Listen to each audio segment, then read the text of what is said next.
ಏನು ಪಹಲ್ಗಾಮ್ದಲ್ಲಿ ಮಂಜುನಾಥ್ ಅವರು ಮೃತಪಟ್ಟಿದ್ರು. ಈಗ ಅವರ ಮೃತದೇಹ ಇವತ್ತು ಶಿವಮೊಗ್ಗಕ್ಕೆ ಆಗಮಿಸ್ತಾ ಇದೆ ಅವರ ಮನೆಗೆ. ಈಗ ಸಾಕಷ್ಟು ದುಃಖದಲ್ಲಿ ಅವರ ಕುಟುಂಬ ಇದೆ. ಈಗ ಅವರ ಸಹೋದರಿಯವರು ಕೂಡ ನಮ್ಮ ಜೊತೆಗಿದ್ದಾರೆ, ಅವ್ರನ್ನ ಮಾತಾಡ್ಸ್ತಾ ಹೋಗೋಣ. ಅಮ್ಮ, ಈ ಘಟನೆ ಈ ಥರ ಆಗಿಬಿಟ್ಟಿದೆ, ಈಗ ದುಃಖದಲ್ಲಿದ್ದೀರಿ, ಏನು ಹೇಳ್ತೀರಾ? ಏನು ಹೇಳೋಕ್ಕಾಗತ್ತೆ, ಏನು ಹೇಳೋಕ್ಕಾಗ್ತಿಲ್ಲ. ಬರತ್ತೆ 9 ಗಂಟೆ 9:30 ಮಂಜಣ್ಣನ ಕರ್ಕೊಂಡು ಬರ್ತಾರೆ ಅಂತ ಹೇಳಿದ್ದಾರೆ, ಕಾಯ್ತಾ ಇದ್ದೀವಿ.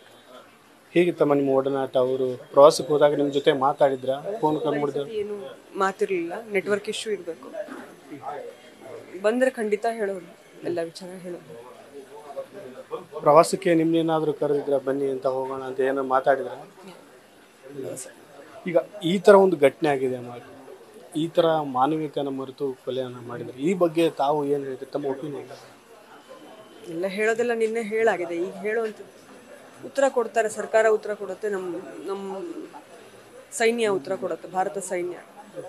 ನಾವೇ ಹೇಳೋದಿಲ್ಲ, ಅವ್ರು ಕೊಟ್ಟೆ ಕೊಡ್ತಾರೆ. ಲೇಟ್ ಆದರೂ ಆಗಲೇ ಶುರು ಮಾಡಿದ್ದಾರೆ, ಉತ್ತರ ಕೊಡ್ತಾರೆ.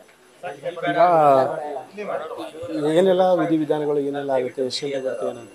ನಮ್ಮ ವಿಧಿವಿಧಾನಗಳು ಮುಗಿದ ಮೇಲೆ ಇಲ್ಲಿಯ ಸಾರ್ವಜನಿಕ ದರ್ಶನ ಇರುತ್ತೆ. ನಂತರ ಕೊನೆಯದಾಗಿ ಏನು ಹೇಳ್ತೀರಿ? ಏನು ಹೇಳೋಕ್ಕೂ ತೋಚ್ತಾ ಇಲ್ಲ. ಅಣ್ಣನ ಕಳ್ಕೊಂಡಿದ್ದೀವಿ, ಮನೆಗೆ ಒಬ್ಬ ಮಗನ ಕಳ್ಕೊಂಡಿದ್ದಾರೆ. ಸಾಕಷ್ಟು ಕುಟುಂಬಗಳು ಕಳ್ಕೊಂಡಿದೆ ಮೇಡಮ್. ಹೌದು, ಎಲ್ಲರೂ ಕಳ್ಕೊಂಡಿದ್ದಾರೆ. ಅವ್ರಿಗೆ ಮಾಡಿ ಅವರಿಗೇನೋ ಇದೇ ವಿಕೃತ ಆನಂದ ಸಿಕ್ಕಿದೆ. ಆದರೆ ಇದಕ್ಕೆ ಉತ್ತರ ಅಂತೂ ಕೊಟ್ಟೇ ಕೊಡ್ತಾರೆ, ಭಾರತ ಸೈನ್ಯ ಕೊಡುತ್ತೆ, ಸರ್ಕಾರ ಕೊಡುತ್ತೆ. ಇಷ್ಟು ಅವರ ಸಹೋದರಿಯರ ಮಾತು. ಈಗ ಯಾವುದೇ ರೀತಿ ಅಂತ ಮಾತಾಡೋಕ್ಕೆ ನಮಗೆ ತೋರಿಸ್ತಿಲ್ಲ. ನಮ್ಮ ಕುಟುಂಬ ಸದಸ್ಯನನ್ನು, ನಮ್ಮ ಅಣ್ಣನ ಕಳ್ಕೊಂಡಿದ್ದೀವಿ, ಸಾಕಷ್ಟು ದುಃಖ ಆಗಿದೆ. ಈಗ ಅಂತಿಮ ವಿಧಿವಿಧಾನವನ್ನು ನೆರವೇರಿಸ್ತೀವಿ ಅನ್ನೋ ಮಾತನ್ನು ಹೇಳಿರುವಂಥದ್ದು. ಕ್ಯಾಮ್ರಾ ಪರ್ಸನ್ ಲೋಕೇಶ್ ಜೊತೆ ಮಹದೇವ್ ಬಿಜಿ, news first, Shivamogga. News first, ನಿರ್ಭೀತಿಯಿಂದ ನಿಮ್ಮ ಪರವಾಗಿ.